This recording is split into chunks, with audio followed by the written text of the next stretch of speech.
Hey, good morning everybody, and welcome to the vlog. I hope the start of your day is incredible, or whenever you happen to be watching. I appreciate you guys so much. You know, I've been all over the world, thankfully, and there's just one place in particular that I find has some pretty incredible animals. And it's kind of weird that there would be this one country that has some iconic, not only amazing animals, but giant animals.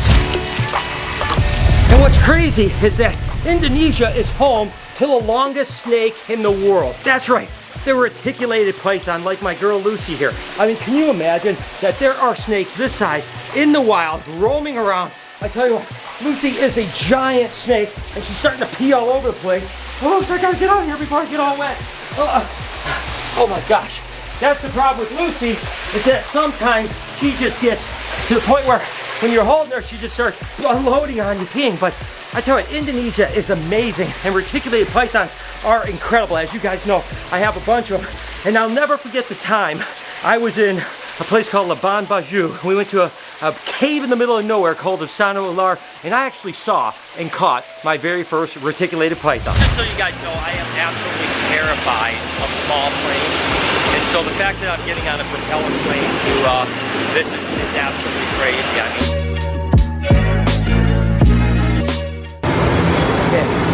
off the plane. Absolutely gorgeous island. I mean, my gosh, this is much more remote. I am absolutely loving this.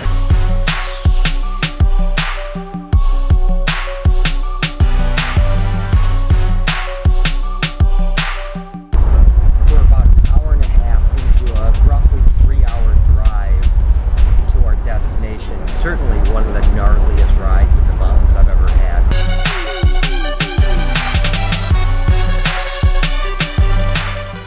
The deeper we get, the worse the road is. The more narrow, the more tore up. It's just getting more difficult, but they assure us that we will be able to get there. Creating quite the buzz, and the whole village has come out to see us.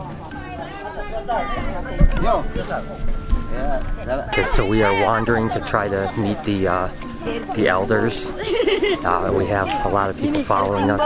It's been quite an interesting experience. I take it they don't get a lot of visitors in this village, so it's been this is all the interesting rage for today. So but let's hope the elders like us and we get along well with them and they give us the go-ahead, because it's been a long journey to get here. It'd be a disappointment if we weren't able to do it. Hi, Brian. Harus kenal nama Brian. Kita ada teman,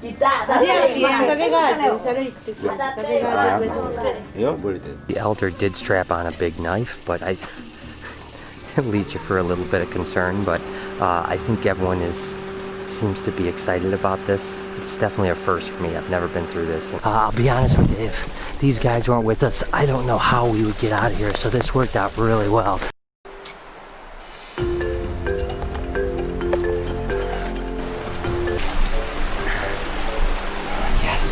This is great.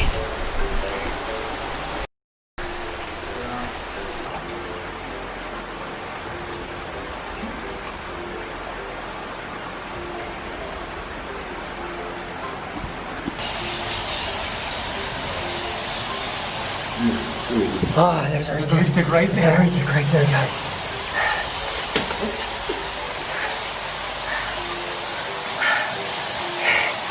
Did I get it? We were only probably 10 feet in the cage when we came across our first reticulated python.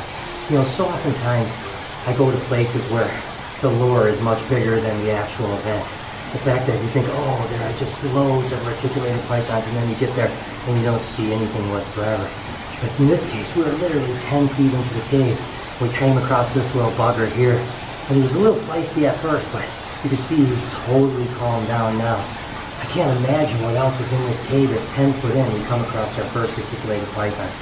Oh my gosh, this was definitely worth the trip. The first ever reticulated python I've ever seen in a while. Whew, that's awesome.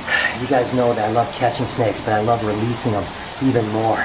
Let this little bugger go and see what he does. There you go, little guy. There you go.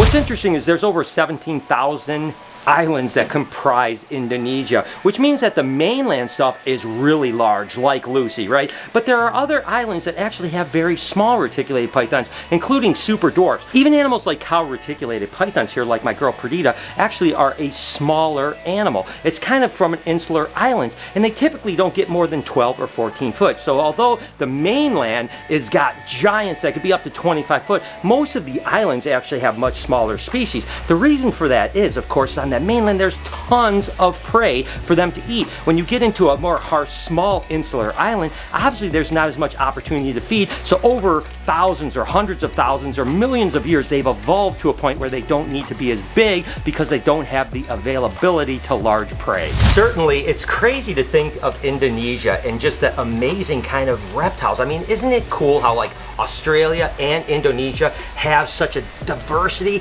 and crazy reptiles? I mean, obviously they have water monitors like Elvis here, which is the third largest monitor species in the world. I mean, heavy bodied animals can get, 50, 70 pounds. This guy's only about 30 pounds right now, but he is such a puppy dog tame. I mean, I always say he's like my little dinosaur pet, right? Because look at him, he'll just hangs out with dad, and he just kind of chills with me, right? But the fact is that these guys can be lightning quick, There is no doubt that if you see these in the wild, they're almost impossible to catch. As a matter of fact, when I was in Indonesia, I actually had the opportunity to try to catch animals that were about the size of Elvis here. And I'll be honest, I spent like 3 or 4 hours chasing these guys around and never even got one finger on them. That's how quick they are. We're heading to the golf course to go look for reptiles. Sounds reasonable. We're chasing a big ass water monitor right now at the golf course, but he's been hard to find. We're going down this way. Hopefully we can get there before he gets away. Right here. Okay. Oh, there it is. You see it, guys? Watch out, watch out. There's two. It's going to your right. Oh, he's going back to the water. It's a big water monitor right there. That thing was at least 5 or 6 foot.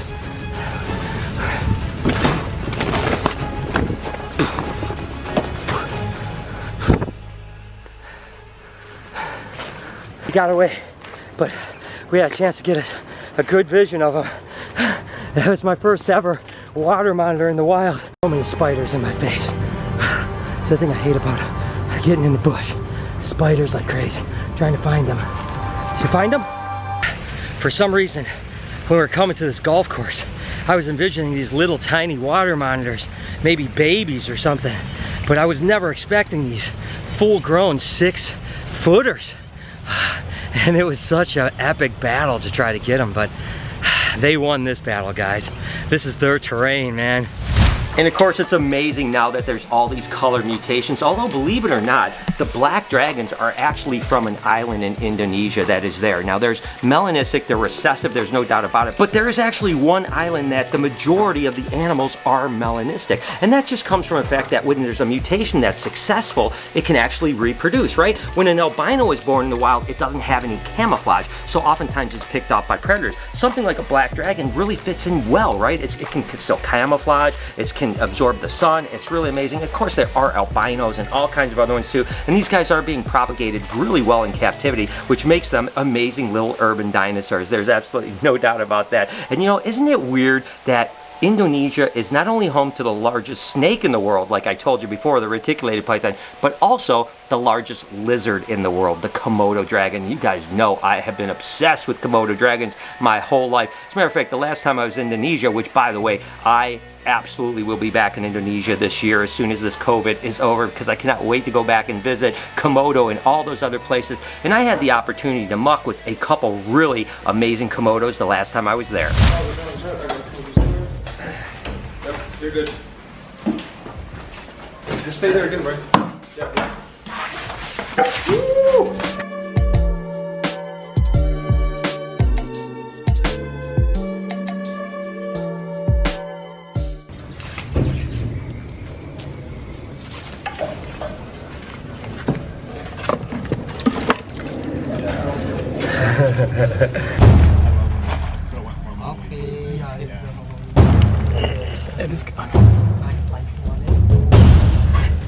So what's really neat now is literally we're sitting here with a Komodo dragon all by ourselves. And it's just amazing to be able to be this close to a Komodo dragon and be able to pet him. I mean, what an amazing animal, huh? You may not know this, but most green tree pythons are actually from Indonesia, right? There are some that are from Australia, but the ones here in the States are pretty much primarily Indonesian.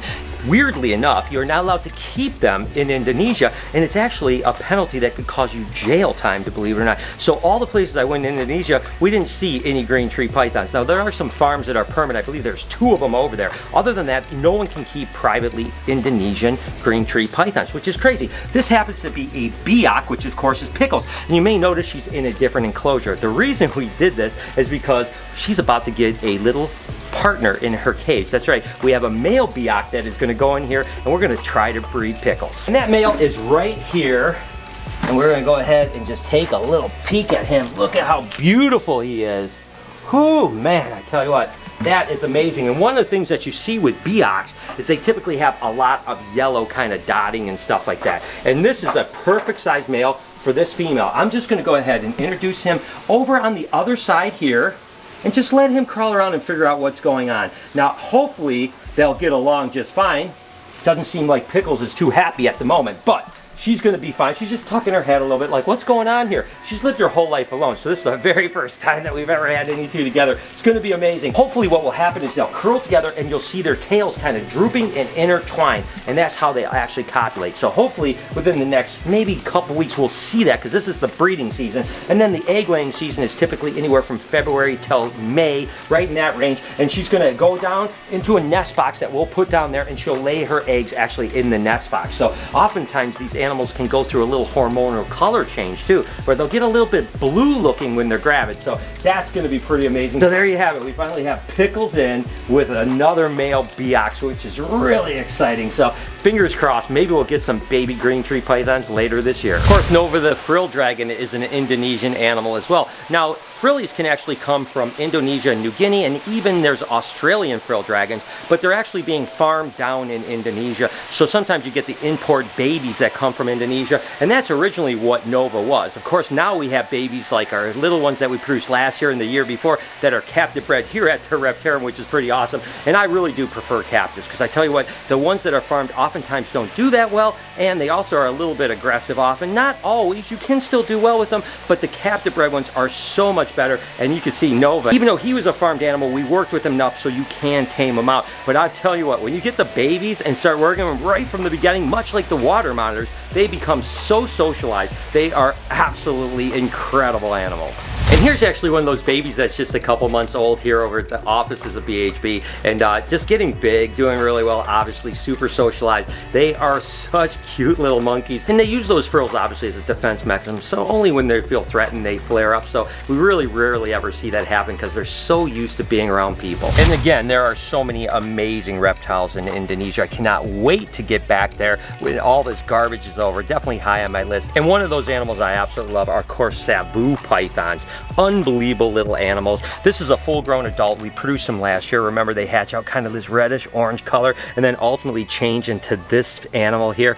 Unbelievable. I mean, super cool animals. We had 11 eggs last year and all 11 hatched. So gosh, I hope that she produces again this year. That will be pretty amazing. And just look at those kind of silver eyes. I mean, just such a cool little python. And again, Indonesia, it's crazy how many cool animals they have there. A species that I've always loved, of course, are these viper boas, or a Candoia asper. And I've never actually bred these. We got a group last year and we had a female that had a couple babies, but it wasn't from my breeding. It was from my buddy Miguel over at Always Evolving Pythons. So this year we're going to try to breed them. And this is actually a little hypo male that's absolutely wonderful. Now these guys sometimes have a little bit of an attitude, but they're very polymorphic. I mean, you can have them really light, you can have reds, you can have almost black animals. Very different. Again, a real stout, almost look like a blood python type of a body. Cool little stout bodies, chubby little things, and these are live bears. They can have up to 20 little babies. I mean, just such a cool animal with such an unusual shaped head. I love these guys for sure. Of course, another animal that I'm definitely obsessed with are king cobras, and they do come from Indonesia. There's some other areas that they come from as well, but Indonesian ones are pretty cool because they get really large. And when I was in Indonesia last time, I had the opportunity to meet a couple and see a crazy cobra show as well.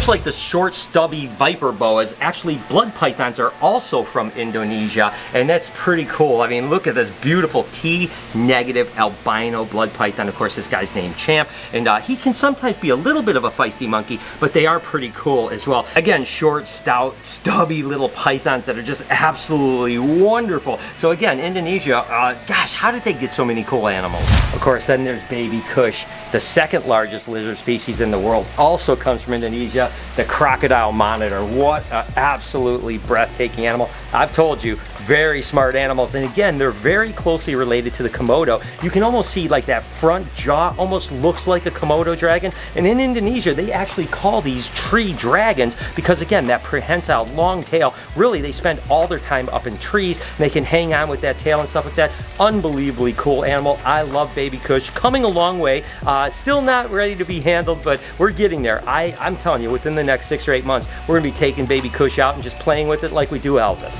So as you can see, Indonesia has a bunch of amazing animals. I'd like to know down in the comments where you would like to go. Where is that dream place that you want to go? Is it Indonesia? Is it Africa? Is it Australia? Where is it that you want to see this amazing animal adventure? I want to go to all those places, but I guarantee you I'll be back in Indonesia because it's pretty awesome. If you enjoyed that, here's a playlist of a bunch of travel stuff that I've done in the past. You can actually subscribe right up here to my podcast channel. I talk about this type of stuff all the time on the podcast. On this side, please hit me to 3 million subscribers. We're only 70,000 away.